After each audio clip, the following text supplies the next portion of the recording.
ये कहानी शुरू होती है मंगोलिया के डेजर्ट से। ये ईस्ट एशिया का सबसे बड़ा रेगिस्तान होता है। यहाँ पर एक कंपनी आती है जो यहाँ तेल यानी ऑयल निकालना चाहती होती है, लेकिन उनकी इन्फॉर्मेशन गलत होती है। यहाँ पर कोई तेल मौजूद नहीं होता। अब ये सब लोग वापस जा रहे होते हैं। दोस्तों, आप देख रहे हैं सिल्वर स्क्रीन कहानियां।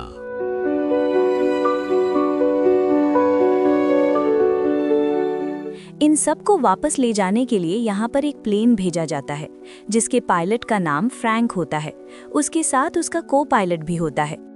ये दोनों यहाँ का सारा सामान और एम्प्लॉइज को लेकर यहाँ से बीजिंग जाने वाले होते हैं। सब के सब प्लेन में बैठ जाते हैं और बीजिंग के लिए निकल पड़ते हैं। लेकिन इसी दौरान इस बड़े रेगिस्तान में शदीद आंधी आनी शुरू हो जाती है। फ्रैंक का को पायलट पूछता है कि अब हमें क्या करना चाहिए। फ्रैंक कहता है कि अगर हम वापस गए तो हमें फ्यूल के लिए इंतजार करना पड़ेगा, क्योंकि दोबारा उड़ान भरने के लिए हमारे पास फ्यूल नहीं है और मुझे नहीं पता कि उसमें कितना वक्त लगेगा, इसलिए हमें आगे बढ़ना होगा। इसके बाद फ्रैंक प्लेन को और ऊपर ले जाता है ताकि वो रेत के तूफान से निकल सके, लेकिन प्लेन ओवरलोडेड होता है और वो तूफान में फंस जाता है। ये रेडियो के जरिए मदद मांगने की कोशिश करते हैं, लेकिन राब्ता कायम नहीं हो पाता। रेत की वजह से प्लेन का एक इंजन खराब हो जाता है। फ्रैंक कहता है कि अब मुझे इमरजेंसी लैंडिंग करनी होगी।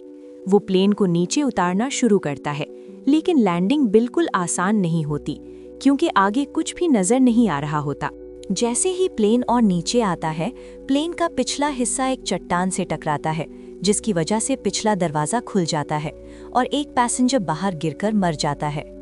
प्लेन रेगिस्तान में घिसटता हुआ आगे चला जाता है और जब रुकता है तो पता चलता है कि 2 और पैसेंजर्स भी मर चुके होते हैं। अभी भी ये बाहर नहीं जा सकते, क्योंकि बाहर तूफान चल रहा होता है। जब तूफान रुकता है तो दिखाया जाता है कि प्लेन पूरी तरह रेत के अंदर दफन हो चुका है।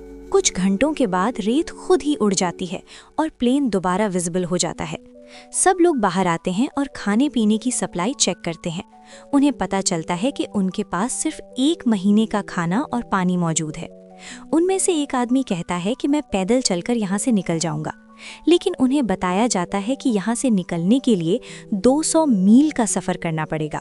वो कहता है कि मैं सिर्फ रात को सफर करूंगा, लेकिन उसे बताया जाता है कि यहाँ के पहाड़ी इलाके मैग्नेटिक हैं, तुम्हारा कंपास कभी काम नहीं करेगा और तुम घूम फिरकर वापस उसी जगह आ जाओगे। इसके बाद उसे समझ आ जाता है कि इस वक्त अकेला यहाँ से निकलना मुमकिन नहीं। उसी रात जब सब प्लेन के अंदर सो रहे होते हैं, बाहर फिर तूफान चल रहा होता है।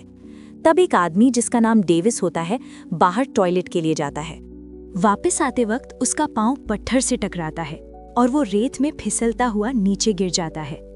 तूफान की वजह से उसे कुछ भी नजर नहीं आता और वो रास्ता भटक जाता है। वो मदद के लिए चीखता भी है, लेकिन कोई उसकी आवाज नहीं सुन पाता। सुबह जब सब उठते हैं तो देखते हैं कि डेविस गायब है। वो उसे ढूंढने की कोशिश करते हैं, लेकिन कोई निशान नहीं मिलता, क्योंकि वो रेत में दफन हो चुका होता है। इस बात से सब लोग परेशान हो जाते हैं। एक लेडी फ्रैंक के पास जाकर पूछती है कि कोई हमें बचाने आएगा या नहीं और इसके कितने चांसेस हैं। फ्रैंक कहता है सिर्फ 5% चांसेस हैं, हम यहाँ से निकल नहीं सकते और अगर कम खाने और पानी के साथ चलना शुरू किया तो 2 दिन में सब खत्म हो जाएगा और कोई भी जिंदा नहीं बचेगा। इसी दौरान 2 लोग यहाँ से जाने का फैसला करते हैं और पानी ले जाने की कोशिश करते हैं। फ्रैंक मना करता है और झगड़ा हो जाता है, जिसमें पानी जमीन पर गिर जाता है। तब एक आदमी जिसका नाम एलियट होता है आता है और कहता है कि मेरे पास एक आइडिया है। वो कहता है हम इस प्लेन को रिपेयर करके एक नया प्लेन बना सकते हैं। फ्रैंक पूछता है तुम्हें प्लेन के बारे में क्या पता है? एलियट कहता है मैं पहले प्लेन डिजाइन करता था। ये सुनकर सब हैरान हो जाते हैं और उनके अंदर उम्मीद पैदा हो जाती है। शुरू में फ्रैंक मना करता है, लेकिन बाद में राजी हो जाता है और सब मिलकर प्लेन बनाना शुरू कर देते हैं। ये दिन में काम नहीं करते क्योंकि बहुत गर्मी होती है, इसलिए रात को काम करते हैं। एक रात वेल्डिंग के दौरान फ्यूल पर चिंगारी गिर जाती है और बड़ा ब्लास्ट हो जाता है। फ्यूल जाया हो जाता है, लेकिन किसी की जान नहीं जाती। अब उनके पास सिर्फ उतना फ्यूल होता है जिससे वो यहाँ से निकल सकते हैं, इसलिए अब उन्हें दिन में काम करना पड़ता है, चाहे कितनी भी गर्मी हो। आखिर एक विंग लगाने का वक्त आता है। सिर्फ एक ही मौका होता है, चेन टूट जाती है और विंग फिसलता हुआ प्लेन से टकराता है। सब हैरान रह जाते हैं, लेकिन अंदर का आदमी कहता है कि विंग बिल्कुल सही जगह फिट हो चुका है। अब प्लेन का ढांचा मुकम्मल होता है और सब लोग खुशी से झूमने लगते हैं। इस प्लेन का नाम रखा जाता है फीनिक्स।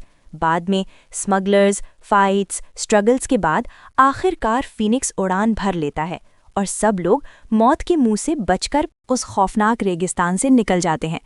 एंड में दिखाया जाता है कि सब अपनी फैमिलीज के साथ खुश हैं। फ्रैंक अपनी एयरलाइन खोलता है और एलियट नासा के लिए काम करता है। इसी के साथ मूवी खत्म होती है। दोस्तों, अगर वीडियो पसंद आए तो वीडियो को लाइक और चैनल को सब्सक्राइब ज़रूर करें।